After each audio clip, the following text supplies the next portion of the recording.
大家好，欢迎来到致富脑科学。你有没有觉得为什么钱好像永远都不够用？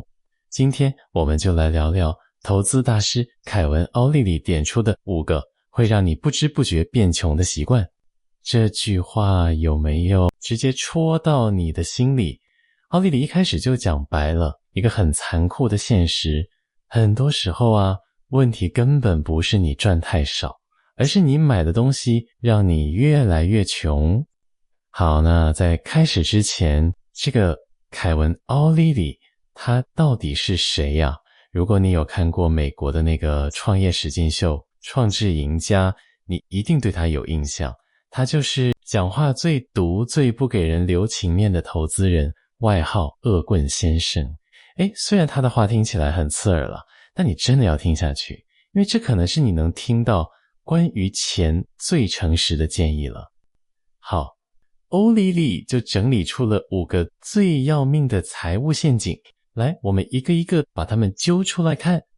来，这5个你听听看，自己中了几个？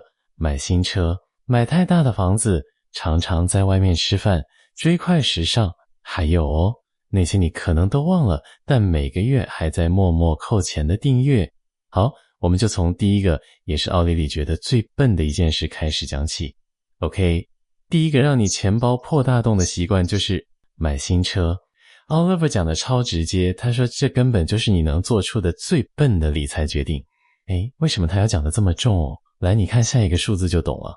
-20%，这代表什么意思？意思就是当你把那台闪亮亮的新车从车厂开出来的那一秒钟，它的价值瞬间就蒸发了1/5。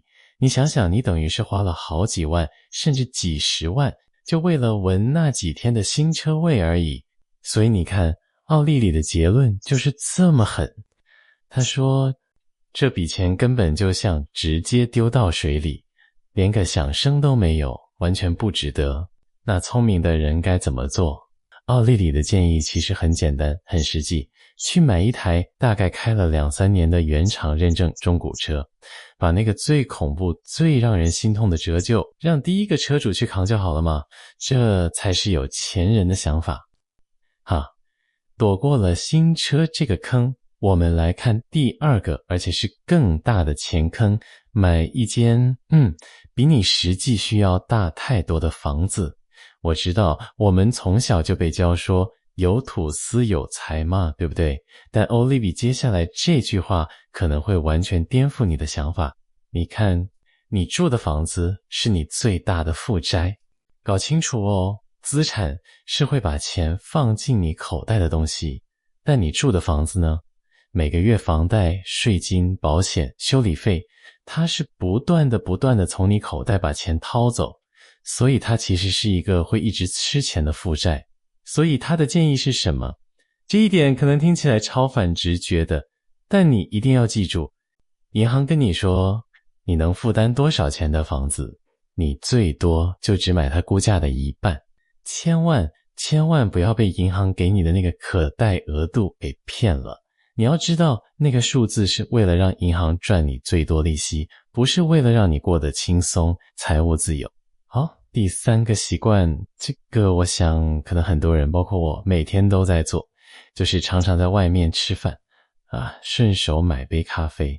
你可能会想说，这些小钱而已，有这么严重吗？来，我们直接看数字就知道有多严重了。数字是最诚实的，就拿美国的数据来看好了，平均一个人1年光是在外面吃饭就花掉了快4000块美金。你可能觉得一杯咖啡、一个便当才多少钱，但真正的问题就是藏在这些才一点点的累积里面。好，那我们来玩一个思想实验，如果我们把这些钱全部省下来拿去投资，你猜猜看会发生什么事？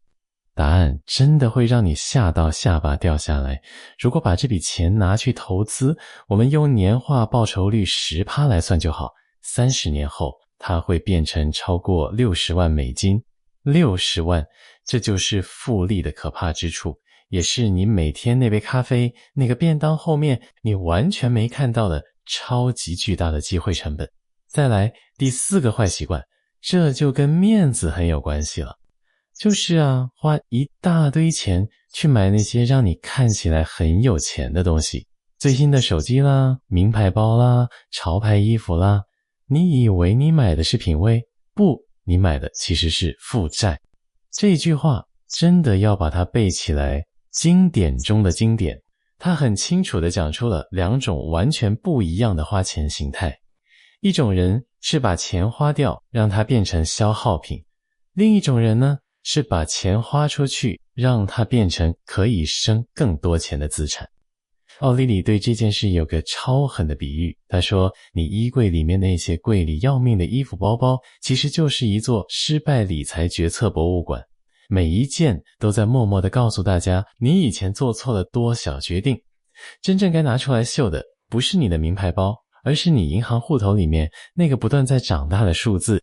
好，来到最后一个，我觉得这个也是最阴险的，因为它总是在你没注意到的地方偷偷的把你的钱吸走。没错，就是那些你可能早就没在用了，但每个月还在自动扣款的订阅服务。这个比喻真的太贴切了，银行账户里的慢性漏水，每一笔小钱你可能觉得没什么，但加起来就好像你家的水龙头一直没关紧，一点一滴的把你的钱全部漏光光。所以奥利里的建议很简单，就是现在，不是明天，马上去把它们全部取消掉。OK， 讲完这5个习惯，现在我们要来讲今天最核心的观念了。你可能会发现，讲了这么多，重点根本就不是你一个月赚多少钱，而是你到底留下了多少钱。这张图就解释得非常清楚。奥利里说，他看过太多那种年薪20万美金，结果还是个月光族的人，但他也看过年薪才4万美金，却可以好好存钱，累积财富的人。唯一的差别在哪？